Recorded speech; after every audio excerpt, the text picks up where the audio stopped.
مولاي صل وسلم دائما أبدا. Kata Thauban radhiyallahu anhu, ini adalah sahabat Nabi yang mulia dan dia mantan budak Nabi SAW. Maka dia katakan Thauban maulan Nabi SAW. Dia mengatakan, aku pernah berdiri di sisi Rasulullah SAW, lalu datanglah seorang ulama Yahudi dan berkata, Assalamu alayka wahai Muhammad. Maka aku mendorongnya dengan keras hingga dia hampir saja terjungkal karenanya. Maka dia bertanya, Yahudi itu bertanya kepada Thauban, mengapa kamu mendorongku? Maka Thauban menjawab, mengapa kamu tidak mengatakan Rasulullah? Kenapa kau panggil namanya saja? Maka Yahudi itu berkata, aku hanya memanggilnya dengan nama pemberian keluarganya saja. Maka Nabi SAW mengatakan, sesungguhnya namaku adalah Muhammad. Artinya boleh orang mengatakan Muhammad SAW sebagaimana nama pemberian keluargaku. Maka Yahudi itu lalu berkata, aku datang kepadamu hai Muhammad untuk bertanya. Maka Rasulullah SAW bertanya balik kepadanya, bila aku menyampaikan jawaban nanti, apakah akan berguna untukmu? Kau mau terima itu? Maka dia menjawab, si Yahudi itu, aku akan mendengar dengan kedua telingaku. Maka Rasulullah SAW pun sambil mencungkil-cungkil tanah dengan sebuah ranting berkata, baiklah, bertanya sekarang. Orang Yahudi bertanya, di mana manusia saat bumi diganti dengan bumi lain? Sebagaimana Allah jelaskan dalam surah Ibrahim ayat 48. Ya. Maka Rasulullah SAW bersama manusia ini hari mahsyar nanti, di mana itu mahsyar? Maka kata Nabi SAW, mereka dalam kegelapan sebelum jembatan.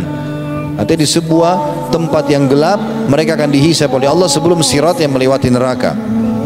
Maka orang itu bertanya, siapakah orang pertama melintas nanti di jembatan itu pada hari kiamat? Kata Nabi SAW, orang-orang fakir dari kalangan muhajirin. Lalu dia bertanya lagi, apa santapan pertama mereka saat memasuki surga? Kata Nabi SAW, bagian pinggir hati ikan paus. Ya.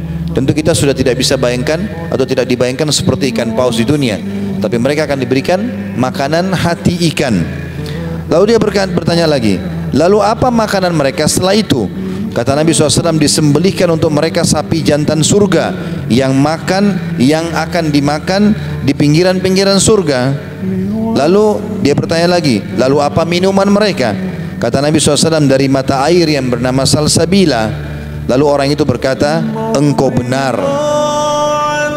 Maka dia pun berkata, aku juga datang untuk bertanya kepadamu tentang sesuatu yang hanya diketahui oleh seorang nabi atau seseorang atau dua orang saja. Maka Rasulullah SAW bertanya, apakah bila aku menyampaikan kepadamu bisa berguna? Kau akan bermanfaat bagimu? Dia menjawab, aku mendengar dengan kedua telingaku. Aku datang bertanya kepadamu tentang anak.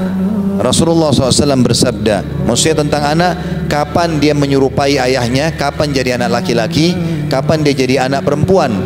Kata Nabi SAW, bila sperma laki-laki dan sperma perempuan, bila sperma laki-laki mendahului sperma perempuan, dari laki-laki lebih dulu klimaks, maka anak itu akan menyerupai ayahnya.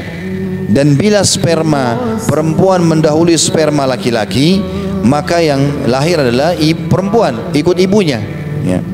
Maka Yahudi itu berkata, sungguh engkau benar, sesungguhnya engkau benar-benar seorang nabi. Kemudian dia pergi. Lalu Rasulullah SAW bersabda, sungguh orang itu telah bertanya kepadaku tentang apa yang dia tanyakan, dan sebenarnya aku tidak memiliki ilmu tentangnya sampai Allah memberikan jawaban kepadaku. Maksudnya tadi dalam riwayat lain, yang menyampaikan kepadaku adalah Jibril alaihissalam, memberikan jawaban itu. Aku tidak tahu tadinya, dan tidak disebutkan dalam Al-Quran bahwasanya makanan ahli surga adalah hati ikan, sapi yang disembeli. Tapi dalam Taurat ada itu. Begitu juga tentang masalah bagaimana seseorang kalau ingin punya anak laki-laki atau anak perempuan. Kalau ingin anak laki-laki, maka laki-laki lebih dulu klimaks sehingga sperma lebih dulu tertumpah. Kalau ingin anak perempuan, maka perempuannya lebih dulu klimaks. Ini juga disampaikan wahyu oleh Jibril alaihissalam.